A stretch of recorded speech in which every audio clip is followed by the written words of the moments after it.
어느 날 어떤 사람이 은행에서 이상한 전화를 하나 받았습니다.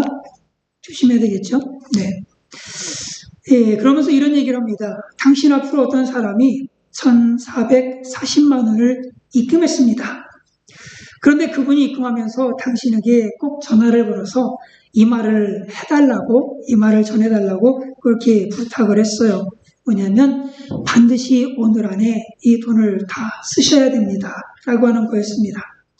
이 사람은 좀 어리둥절하죠. 갑자기 누군가가 그 많은 돈을 보내준다는 것도 이상하고, 어쨌든 그래도 내 통장에 들어온 그 돈 어떻게 쓸 것인가 이래 궁리 저리 궁리 하다가 다 써보지도 못하고 어영부영 하루가 지나갔습니다.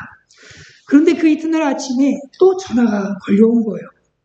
어제 쓰고 남은 돈은 다 쓰지 않았기 때문에 주인이 도로 찾아갔습니다.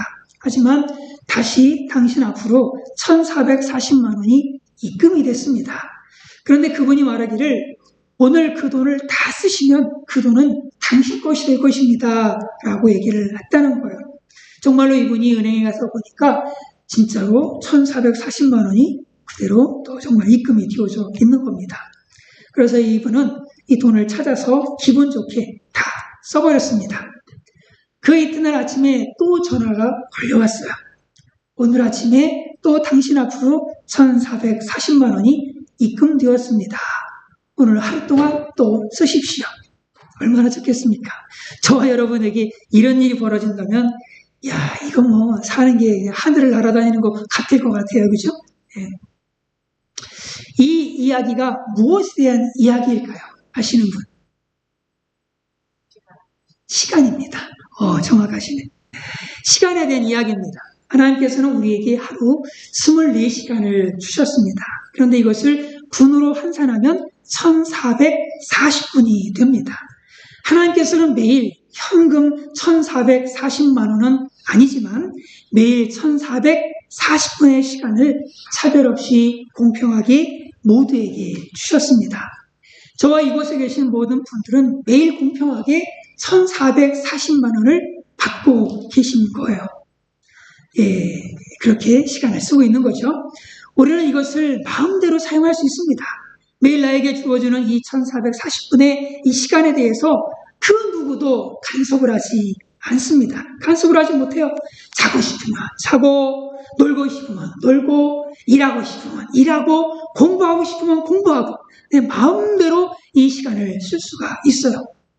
나에게 주어진 그 1,440분의 시간, 내 마음대로 쓸 수가 있는 겁니다. 왜냐하면 그것은 나에게 주어진 내 시간이기 때문에 내 마음대로 내가 하고 싶은 대로 다 쓸 수가 있는 거예요. 그런데 한 가지 우리는 중요한 사실을 기억해야 됩니다. 그것은 시간이 우리에게 영원히 주어지지는 않는다는 겁니다. 내가 되면 더 이상 이 1,440분을 쓰고 싶어도 쓰지 못하는 그런 날이 오게 됩니다. 많이 배운 사람이든 못 배운 사람이든 잘생긴 사람이든 못생긴 사람이든 서양 사람이든 동양 사람이든 영원히 시간을 쓰는 사람은 아무도 없어요. 단지 각자에게 주어진 그런 시간을 살다가 가는 것뿐입니다. 그런데 중요한 사실은요, 얼마나 시간을 많이 썼느냐 이것에 상관없이 그 시간에 대한 평가를 받게 될 거라고 하는 사실입니다. 그러므로 우리는 우리 자신에게 늘 질문을 해야 됩니다. 나는 그동안 제대로 시간을 쓰면서 살아왔나? 나는 이번 한 주 동안에 시간을 제대로 쓰면서 살아왔는가? 그리고 지금 나는 시간을 제대로 쓰면서 살고 있는가? 우리 자신에 대해서 그렇게 질문을 해봐야 합니다. 오늘 본문은 이렇게 말씀합니다. 같이 읽습니다. 시작. 세월을 아끼라 내가 악하니라. 세월을 아끼라고 얘기를 하고 있어요. 이거를 영어 성경에서는 어떻게 얘기하고 있느냐면 이렇게 얘기하고 있죠. 예. 주어진 기회를 최대한 잘 살리라고 번역을 하고 있는 거예요. 주어진 기회를 잘 살릴 때 세월을 아낄 수 있다는 말씀이죠. 그런데 여기서 주어진 기회라고 하는 것의 시제가 뭔가라고 하는 것을 주의 깊게 보셔야 돼요. 이 시제가 도대체 뭘까? 주어진 기회, 현재형입니다. 미래적으로 주어지는 기회라고 말하지 않고 현재 주어지는 기회라고 말하고 있는 거예요. 인생에서 기회는 항상 주어지는 게 아닙니다. 오늘 우리에게 주어지는 기회도 어쩌면 다시 오지 않을 그런 기회를 저와 여러분들이 맞게 주어지는 겁니다. 기회에 대한 이야기가 있습니다. 그리스의 시라큐스라고 하는 지역에 어떤 동상이 있었습니다. 그런데 그 동상의 모습이 좀 이상합니다. 발에 날개가 달려있는가 하면 앞머리는 되게 무성한데 뒷머리는 대머리예요. 뒷대머리입니다. 이 동상의 이름이 기회입니다. 기회. 기회는 뒷대머리라서 지나가 버리게 되어지면 다시 그 기회를 붙들 수가 없다는 것을 상징하고 있는 거죠. 그리고 나의 다리에 날개가 달린 것은 지나가되 빨리 지나가 버린다라고 하는 거예요. 그래서 지나가 버린 다음에 후회를 해도 소용이 없죠. 그러므로 현재 주어진 그 기회를 놓치지 않고 최대한 잘 살려야지 인생에서 승리할 수가 있는 겁니다. 그래서 성경은 이렇게 말씀합니다. 같이 읽습니다. 시작. 그러므로 내가 은혜 베풀 때 너에게 듣고 구원의 날에 너를 도왔다 하셨으니 보라 지금은 보라 지금은 은혜 받을 만한 때요. 보라 지금은 구원의 날이로다 라고 말씀하죠. 지금이 은혜 받을 만한 때요. 지금이 은혜 받을 만한 구원받을 만한 기회다라고 말씀하고 있는 거예요. 바로 지금 구원받을 기회를 붙잡고 바로 지금 천국 갈 수 있는 기회를 붙잡고 바로 지금 상 받을 수 있는 기회를 붙잡으라고 하는 말씀이죠. 우리 구세군교회 우리 모든 믿음의 식구들이 하나님께 주신 그 기회를 잘 붙잡아서 모두가 다 구원받고 영생 얻고 천국에 가서 우리 주님으로부터 큰 상을 받는 모두가 되시기를 간절히 바랍니다. 다시 한번 읽겠습니다. 시작. 세월을 아끼라 때가 악하니라. 세월을 아끼라. 시간과 관련된 헬라어에는 두 가지가 있는데 크로노스와 카이로스라고 하는 시간 개념이 있습니다. 크로노스는 하루 24시간, 1년 365일, 우리가 일상적으로 살아가고 있는 그런 양적인 시간의 개념을 얘기하는 것이 바로 크로노스입니다. 그런데 카이로스라고 하는 이 시간은 뭐냐면 역사적인 시간이고 그냥 질적인 개념의 시간을 얘기해주고 있는 거예요. 그래서 크로노스는 하나의 그냥 계속해서 흘러가고 있는 그런 시계라고 본다면 카이로스는 방향을 가리키는 어떤 나치판과 같은 그런 역할을 하는 거죠. 오늘 본문에서 말하는 이 세월이라고 하는 이 단어가 무엇으로 쓰여진 단어일까? 크로노스일까? 아니면 카이로스일까? 카이로스입니다. 세월을 아끼라라고 말씀하고 있는 이 세월은 바로 크로노스가 아니라 카이로스를 아껴라라고 말씀하고 있는 겁니다. 이 말씀을 하고 나서 이렇게 또 말씀하죠. 같이 읽습니다. 시작. 그러므로 어리석은 자가 되지 말고 오직 주의 뜻이 무엇인가 이해하라. 자, 그러므로 이 얘기는 무슨 얘기예요? 세월을 아껴라 때가 악하니라. 그렇게 아끼려면 어떻게 해야 되는지를 그러므로 이렇게 해라 말씀하고 있는 겁니다. 어떻게 하라는 거예요? 주님의 뜻이 무엇인지 이해하라는 겁니다. 그때 세월을 아낄 수가 있다라고 말씀하고 있는 거죠. 주님의 뜻이 무엇인지 이해하고 주님의 뜻을 이루면서 그렇게 살라는 말씀이죠. 본문의 카이로스를 아껴라라고 하는 이 말씀은 이렇게 얘기할 수 있는 거예요. 건강하고 오래오래 살아라, 시간을 허비하지 말고 살아라 라고 하는 것이 아니라 주의 깊게 주님의 뜻을 쫓아서 일평생 의미 있는 삶을 살아라 이런 얘기예요. 시계만 보지 말고 나침반 인생의 방향을 보고 하나님의 뜻이 무엇인지 알고 하나님께서 원하시는 방향으로 그렇게 살라는 얘기예요. 그게 시간을 아끼는 겁니다. 주님의 뜻이 무엇인지를 아는 사람들 결코 시간을 함부로 허비하지 않습니다. 어떤 사람들은 이렇게 주장하면서 삽니다. 어차피 죽을 인생인데 그냥 오늘 실컷 먹고 마시고 즐기고 그렇게 살다 가는 거지 뭐. 어차피 이래도 한 세상 저래도 한 세상 그 아닌가? 아둥바둥 그렇게 살 필요가 있는가? 라는 생각을 갖고 살아가는 사람들이 있습니다. 이런 사람들은 세월을 죽이며 살아가는 사람이에요.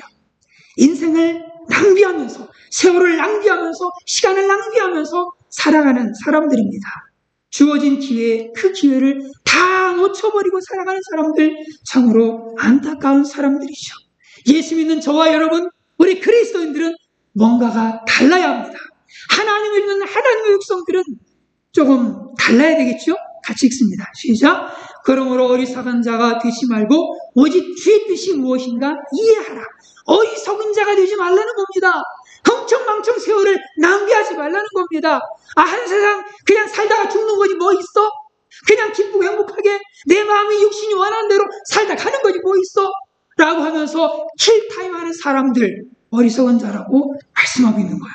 그러면서 뭐라고 말씀하시는 거예요? 주의 뜻이 무엇인가 이해하라. 그저 무작정 인생을 달려간다고, 뭔가 향해서만 열심히 달려간다고, 그게 인생을 잘 사는 게 아니라는 겁니다. 세월을 아끼는 게 아니라는 거예요. 그냥 밤늦게까지 그냥 공부하고 일하고 해서 늦게 자고, 그래 아침 일찍 일어나가지고 또 뭔가 또 공부도 하고 일도 하고 그렇게 한다고 해서 그것이 세월을 아끼는 것이 아니라는 겁니다. 저는 늦게 자고 일찍 일어나는 사람입니다. 세월을 아끼고 싶었어요. 왜냐하면 저는 20대를 방황으로 많이 보냈거든요. 긴 세월을 정말 방황으로 많이 보냈는데 그 시간들을 보상받고 싶었어요. 근데 그 보상을 어떻게 받을 수 있겠어요? 제 시간을 쪼개는 수밖에 없는 겁니다. 그럼 아침에 이제 3시 반에 시간을 맞춰놓고 일어나가지고 그 새벽에도 가기 전까지 그래도 뭐 좀 해보겠다고 그때 그 언어 공부를 하든지 아니면 말씀 준비를 하든지 뭘 하겠다고 쪼개가지고 시간을 막 써서 해보려고 노력을 했었어요. 근데 그것이 결코 세월을 아끼는 것이 아니다라고 하는 것을 우리 주님께서 깨닫게 해주십니다. 하나님의 뜻을 알지 못한 채 그냥 달려가는 그 수고는 헛수고가 될 수 있어요. 다른 사람은 몇 시간씩 자도 한 3-4시간만 잠자고 뭔가 열심히 그냥 달려가도 그게 주님의 뜻이 아니라면 헛수고가 될 수 있는 거예요. 중요한 것은 뭐냐? 하나님의 뜻이 무엇인지를 알고 그것을 깨닫고 그 하나님의 뜻대로 시간을 쓰는 것, 그것이 바로 세월을 아끼는 지혜로운 사람들이다라고 하는 겁니다. 이것이 세월을 아끼는 비결이고 기회를 놓치지 않는 비결입니다. 성경에 창세기 5장에 아담의 계보가 나옵니다. 10명이 쭉 나오는데 평균 수명이 847세를 살았습니다. 평균. 아담은 930세까지 살았고, 그리고 무드셀라는 969세까지 살았고, 대부분이 다 900대를 달리고 있고, 그렇죠. 조금 적어봤자 700대 달리는 사람이 있네요. 참 정말 오래오래 살았어요. 이들 중에 특별히 굉장히 일찍 죽으신 분이 있어요. 굉장히 단명한 사람이 있습니다. 누구죠? 에녹이죠. 에녹은 365세밖에 살지 못하고 죽었습니다. 다들 1000년을 사는 세대에 말이에요. 이 사람은 거의 반의 반도 못 산, 반의 반을 살았구나. 365년밖에 못 산, 참 어떻게 보면은 당시로 볼 때 실패한 인생이고 불행한 인생입니다. 그런데 하나님의 모든 포커스는 그냥 오래도록 무드셀라 969세에 그 오래도록 산 그 사람에게 포커스가 맞춰져 있는 것이 아니라 하나님의 관심, 하나님의 이 칭찬, 하나님의 모든 포커스는 에녹이라고 하는 단명한 사람에게 포커스가 맞춰져 있습니다. 이 에녹은 도대체 왜 하나님께서 그렇게 관심을 갖는 걸까? 도대체 왜 그러는 걸까? 성경은 이렇게 말씀하죠. 같이 읽습니다. 시작. 무드셀라를 낳은 후 300년을 하나님과 동행하며 자녀를 낳았으며, 뭐라고 그랬어요? 300년을 하나님과 뭐 했다고? 동행했다고. 이 사람은 369세를 살았는데 300년을 하나님과 동행한 겁니다. 69세 때 회개하고 그때부터 300년 동안을 하나님과 동행하며 살았다는 거예요. 또 읽습니다. 시작. 에녹이 하나님과 동행하더니 하나님이 그를 데려가심으로 세상에 있지 아니하였더라. 하나님과 동행했다는 말을 계속해서 반복하고 있습니다. 이 10명의 사람들이 사는 그런 날들 중에서 하나님은 하나님과 관련된 그 카이로스의 시간이 얼마인지 이걸 보고 계셨던 거예요. 969세까지 살았던 그 무드셀라의 그 장구한 시간을 보신 것이 아니라 그 369세 9년에 그 에녹의 그 시간을 보신 것이 아니라 단지 그 안에서 300년 동안 하나님과 동행했던 그 시간들에 우리 하나님은 온통 관심이 가 있다라고 하는 거예요. 하나님은 그거를 보시는 겁니다. 당시 사람들이 보기에 에녹은 정말로 초라한 인생이었습니다. 그러나 하나님 보실 때는 정말 존귀한 인생이에요. 짧은 인생이었지만 하나님께 칭찬하시는 인생이고 하나님께 기뻐하시는 그러한 인생이었죠. 비록 가족과는 369년 살았으니까 짧은 인생을 살았지요. 그렇지만 긴 세월을 하나님과 동행하며 살았던 사람, 하나님께서는 이 에녹을 축복해 주셔서 죽음을 보지 않고 죽지 않고 천국에 입성하는 그런 복된 은혜도 허락해 주셨습니다. 이런 에녹의 관심이 어떤 관심이었을까? 어떻게 하면 오래오래 살까? 이런 데 관심이 있었던 게 아니라 이 에녹의 관심은 어떻게 하면 내가 하나님과 더 깊이 교제하며 살아갈 수 있을까? 내가 어떻게 하면 하나님과 더 동행하며 살아갈 수 있을까? 이것에 온통 관심이 가 있던 사람, 사람들이 나를 인정해 주기를 기대하며 살았던 사람이 아니라 하나님이 나를 인정해 주시기를 기대하면서 그 하나님 앞에 인생을 살았던 사람이 누구라는 거예요? 바로 이 에녹이라는 거예요. 크로노스의 삶으로 보면 정말 예수님은 인생에서 가장 비참한 삶을 살았던 사람인 것 같습니다. 33세에 세상을 떠났잖아요. 사랑하는 제자들에게 배신을 당했잖아요. 사람들에게 모함과 모욕을 당하고 발가벗겨져서 십자가에 매달려 죽으셨잖아요. 어떻게 보면은 크로노스로 보면은 정말 실패한 인생입니다. 이런 것이 아무것도 없어요. 정말 한만한 인생이 될 수도 있을 것 같습니다. 그런데 요한복음에서는 예수님의 마지막 말씀을 이렇게 기록하고 있어요. 같이 읽습니다. 시작. 이르실 때 다 이롭다 하시고 머리를 숙이시고 영원히 떠나가시니라. 예수님께서 마지막에 무슨 말씀을 하셨다고요? 다 이루었다. 이건 한 맺힌 사람의 외침이 아니에요.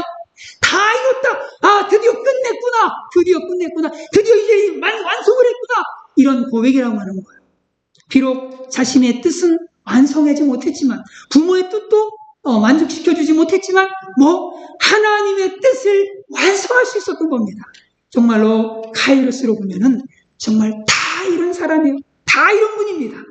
그래서 하나님께서는 그 예수님을 지극히 높여서 모든 이름에 뛰어난 이름이 되게 하셨습니다. 같이 읽습니다. 시작. 이러므로 하나님이 그를 지극히 높여 모든 이름 위에 뛰어난 이름을 주사. 또 읽습니다. 하늘에 있는 자들과 땅에 있는 자들과 땅 아래에 있는 자들로 모든 무릎을 예수의 이름에 꿇게 하시고, 하늘에 있는 자들과 땅에 있는 자들과 땅 아래에 있는 자들로 모든 무릎을 예수의 이름에 꿇게 하시는 놀라운 축복을 허락해 주신 겁니다. 여러분은 지금까지 몇 년을 살아오셨습니까? 몇 년을 살아오셨습니까? 하나님께서 여러분들의 인생의 그 시간들 동안에 보시는 시간, 하나님 보시는 그 카이로스의 시간이 얼마나 되십니까? 하나님과 동행한 시간이 얼마나 되십니까? 100년을 악착같이 그냥 건강식품 먹어대면서 잠도 푸짐히 자면서 병원은 날마다 쫓아다니면서 100년을 악착같이 살아갔는데 하나님께서 보시는 그 시간, 그 카이로스의 시간은 도대체 얼마를 살고 계십니까? 혹시 1시간이나 되십니까? 아니면 하루는 되십니까? 내가 하나님과 동행하기 위해서 몸부림친 그 시간들이 우리 하나님께서 보실 때 그래 네가 지금 나와 함께 있구나, 나와 동행하는구나 라고 인정하시는 그 시간들이 과연 얼마나 되시느냐라고 하는 거야. 인생 100년 살든 200년 살든 1000년 살든 만년 살든 그게 중요한 게 아닙니다. 비록 30년을 살든 40년을 살든 하나님과 동행하는 시간들이 얼마나 되느냐, 우리 하나님께 기뻐하시는 시간들이 얼마나 되느냐, 이게 진짜로 중요하다라고 말씀하고 있는 거예요. 오늘 성경은 분명하게 말씀하시죠. 16절 같이 한번 읽어볼까요? 시작. 세월을 아끼라 때가 악하니라. 다 바쁘죠. 요즘 다 바쁩니다. 안 바쁜 사람이 어디 있어요? 다 바빠요. 백수라도 바빠요. 그런 농담도 있잖아요. 백수와 가로도 죽는다고. 다 바쁜 세상 가운데 우리는 살아가고 있어요. 그런데 그거 아시죠? 바쁘다고 그래서 그게 중요한 것은 아니라는 거예요. 바쁘면은 그게 단수합니다. 급하면은 그것이 최고로 중요한 줄 알아요. 그런데 그게 아니라는 거예요. 아무리 바쁘고 아무리 정말 급한 일이 있다 할지라도 그것이 결코 중요하지는 않을 수 있다는 거예요. 우리가 하나님 앞에서 저와 여러분들이 살아갈 수 있기를 간절히 바랍니다. 그리고 하나님께서 하나님은 우리가 얼마나 바쁘게 사느냐를 보시는 게 아니에요. 우리가 얼마나 바쁘게 일하고 우리가 얼마나 바쁘게 이리저리 쫓아다니고 뛰어다니고 뭔가 일을 하고 우리 하나님은 그거 보시는 게 아닙니다. 우리 하나님께서 뭘 보실까? 저와 여러분이 살아가는 그 인생의 그 과정 속에서 우리 하나님이 정말 눈여겨보시고 가치 있게 여기시는 그 카이로스의 시간들은 도대체 어떤 시간들일까? 그것은 어떻게 살았느냐? 하나님의 뜻을 쫓아 살았느냐? 그 시간들을 우리 주님께서 보신다라고 하는 거예요. 그러므로 저와 여러분들은 기도를 많이 해야 됩니다.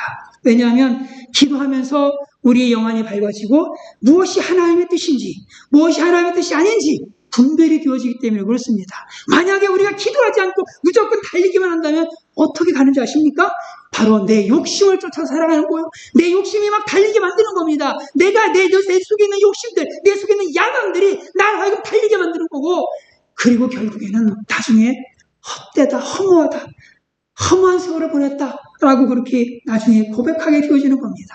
그러므로 저와 여러분들은 그것이 아니라 하나님 앞에 기도함을 통해서 하나님의 뜻이 무엇인지를 분별할 수 있는 영적인 분별력 갖는 그런 모두가 되시기를 간절히 바랍니다. 마틴 루터가 이렇게 고백을 해요. 나는 너무너무 바쁘다. 그래서 나는 더더욱 기도해야만 했다. 정말로 바쁠수록 우리는 발로 뛰어다니기 바쁜데 그것이 아니라 우리 하나님 앞에 기도하는 우리 모두가 되어야 할 줄로 분명하게 믿습니다. 그렇게 기도할 때 우리는 세월을 낭비하지 않을 수가 있어요. 그냥 헛것을 향해서 그냥 막 다름질해가지고 인생을 낭비하는 게 아니라 진짜 하나님께서 기뻐하시는 것을 쫓아서 세월을 아끼는 그런 우리가 되는 줄로 분명히 믿습니다. 우리가 후회 없는 인생 살고 정말 그러려면 하나님의 뜻을 알고 하나님의 뜻을 쫓아서 우리가 하루하루 살아가야 될 줄로 분명하게 믿습니다. 사도 바울 참 바쁜 사람이죠. 정말 바쁜 사람이었습니다. 그러나 그는 기도의 사람이었습니다. 기도를 통해서 늘 하나님의 뜻을 분별할 수가 있었어요. 그래서 자신에게 주어진 그 시간들을, 자신에게 준 그 세월들을 어떻게 하나님의 뜻을 쫓아서 일평생을 그렇게 살아갈 수가 있었던 겁니다. 그러다 보니까 그가 감옥에 있었지만 기도의 종이다 보니까 감옥에서조차도 에베소서를 쓰고 빌립보서를 쓰고 골로새서를 쓰고 빌레모서를 써서 지금도 우리에게 영적인 교훈을 안겨주고 있어요.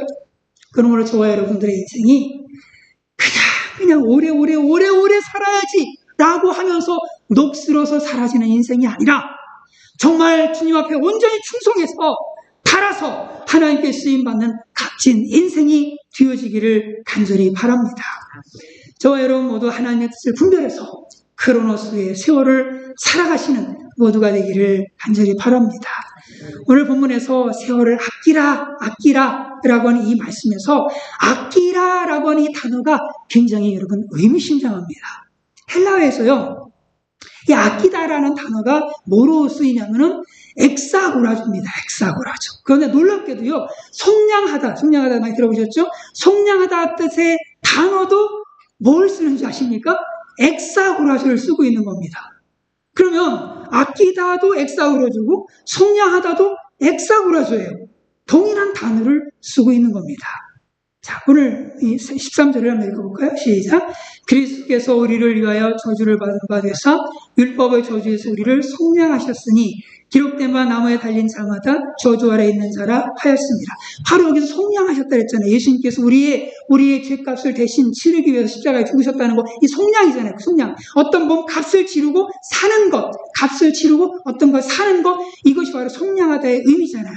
그러니까 세월을 아끼라라고 하는 이 말씀은 뭐냐면 어떤 대가를 지불해서 세월을 건져내라 이런 얘기인 거예요. 세월이 그냥 흘러가도록 그냥 보고만 있거나 버려두지 말고 나의 소중한 것을 그냥 쏟아버서 그 카이로스의 시간을, 그 세월을 건져내라는 겁니다. 예를 들어서 슈바이처는 세월을 아낀 사람이라고 볼 수 있습니다. 그는 20세기 성자로 존경받는 사람입니다. 정말로 다방면에서 천재성을 발휘하던 그런 사람이에요. 파이프 오르간 연주자로서도 이 슈바이처가 그 명성을 얻었죠. 그리고 신학자로서도 학문적인 업적을 남겼습니다. 철학도 전공을 해서 칸트 철학자로 또 유명했습니다. 그러던 어느 날이었어요. 1905년 어느 날 한 선교단체의 선교 보고서를 이분이 읽게 돼요. 그러면서 충격을 받습니다. 뭐냐면 아프리카에 의사가 없어서 사람들이 고통을 받고 있다는 것이었어요. 그래서 이제 그분이 그때부터예요. 20대부터가 아니라 그때부터 그 얘기를 듣고부터 8년 동안 의학 공부를 다시 시작을 하는 겁니다. 그래서 1913년에 의학 박사가 돼요. 그러면서 아프리카로 건너가요. 그리고 일평생 아프리카의 병든 사람들을 돌보면서 살았습니다. 그는 이렇게 자신의 인생을 가치 있고 소중한 일에 그냥 쏟아부은 거예요. 하나님께서 기뻐하시는 일에 그냥 쏟아부은 겁니다. 그는 진정 세월을 아낀 사람이었습니다. 세월을 아끼다라고 하는 것이 바로 이런 뜻이에요. 대가를 지불해서 평범하게 흘러가는 시간들, 나만을 위해서 쓰는 그 시간들 붙잡고 하나님을 위해서, 이웃을 위해서 가치 있는 시간으로 바꾸는 것, 바꿔놓는 것, 바로 이것이 바로 시간을 아끼는 거다라고 하는 거예요. TV나 핸드폰이나 게임이나 수다에 빠져서 죽이는 시간들을 구원해내서 하나님이 기뻐하실 시간으로 쓰는 것, 바로 그것이 세월을 아끼는 거예요. 흘러가는 시간에 그냥 떠내려가는 삶이 아니라 그 시간을 건져내는 거예요. 그게 바로 아끼는 겁니다.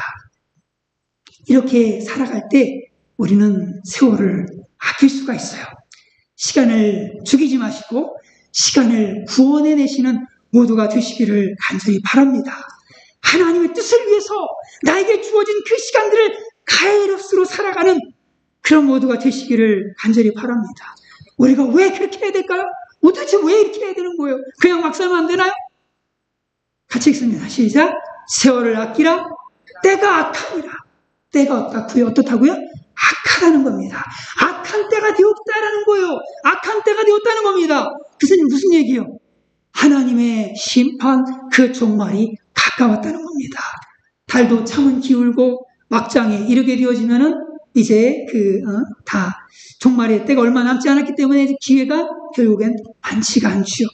기회가 많지가 않습니다. 그래서 우리는 얼마 남지 않은 이 시간들, 그 세월들, 내 것을 희생해서라도 이 시간들을 뭘로 바꿔내야 된다는 거예요?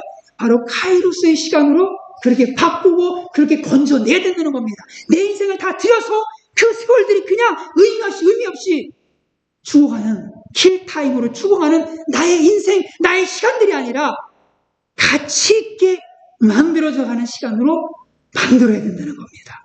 이것이 바로 지혜로운 사람의 삶입니다. 같이 읽습니다. 시작. 어떻게 행할지를 자세히 주의하여 지혜 없는 자같이 하지 말고 오직 지혜 있는 자같이 하여 세월을 아끼라. 때가 악하니라. 지혜 없는 자같이 하지 말고 오직 지혜 있는 자같이 하라는 거예요. 지혜 있는 자가 되라는 겁니다. 근데 이게 쉽지가 않죠? 쉽지가 않습니다. 정말 쉽지가 않습니다. 하나님의 뜻을 알면서도 크로노스의 삶을 쫓아서 살아가기보다는 그냥 킬타임의 삶을 살아갈 때가 우리 삶 가운데 얼마나 많습니까? 그렇게 안 살고 싶은데 정말 킬타임으로 인생을 낭비하고 소비하고 내 인생을 쓰레기통에 처박고 싶지 않은데 그렇게 안 된다는 거예요.